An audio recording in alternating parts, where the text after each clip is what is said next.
July 20th is the anniversary of a quintessentially American event, the issuing of a major feminist manifesto at the conclusion of the Seneca Falls Convention back in 1848, the first major gathering dedicated to advancing the cause of women's rights. And if you say to yourself, well, that doesn't sound like a characteristically American event, the United States is a very right-wing place and women's rights are a left-wing cause, the United States is a very right-wing place. But it's also a very left-wing place because it is above all a free place where people are free to talk and debate and decide issues on their merits rather than because of political or social coercion. Not that there wasn't a fair bit of that. Some people were shocked that the meeting was taking place, but other people didn't care or were glad that they were being shocked. And again, it might surprise a lot of people that the motivation behind the women's rights movement in significant measure, as of this broad reform movement that was sweeping through American society at the time, including abolitionism, was religious. Because again, people tend to think of American religion as a conservative force. But it's not. You find people motivated by religious faith, and here I do mean essentially Christianity, on everything from the temperance movement to the abolitionist movement to, of course, the civil rights movement of the 1960s. At the same time, the Seneca Falls Convention is a very characteristically American event, including in the Declaration of Sentiments which they produce, which is explicitly and deliberately modeled on the Declaration of Independence.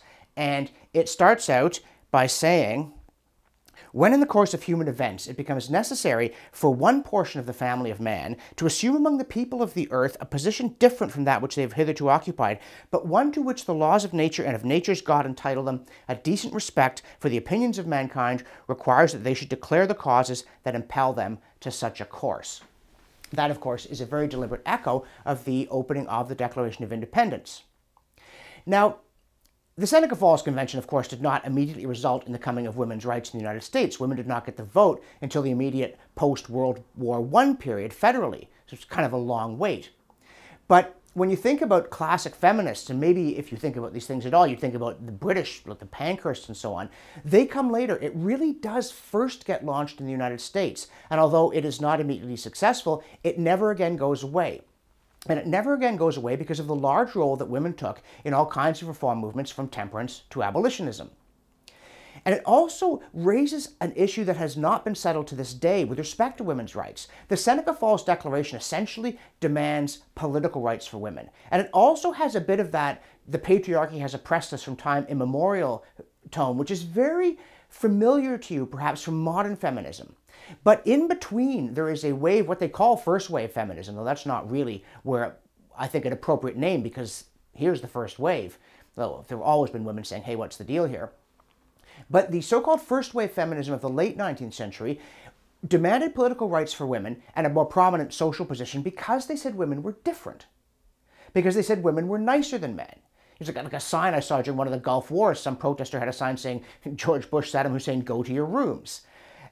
And then there's this widespread feeling, well, we'll have a more just social order, we'll have a fairer economy, we'll have less war because of women's special qualities. And then you get second wave feminism that says, oh, no, that's all a big mistake. There are really no differences. What Simone de Beauvoir says, mind has no sex. That this is all an imposition, a patriarchal, societal, social conditioning that's made women think they're different from men in anything other than trivial biological characteristics. And at the moment, in this post-truth era, we seem to believe both at once, which I find disconcerting. But the fact is that in the United States in particular, and in the Western world generally, what is going to happen is we're going to keep debating this. We're going to keep working on the problem. We're going to keep advancing arguments because that's what free societies do. You know, the question, is the United States a right-wing or a left-wing place? The answer, as the Seneca Falls Convention reminds us, is a resounding yes. The first major feminist movement in the world inspired by a commitment to Christianity.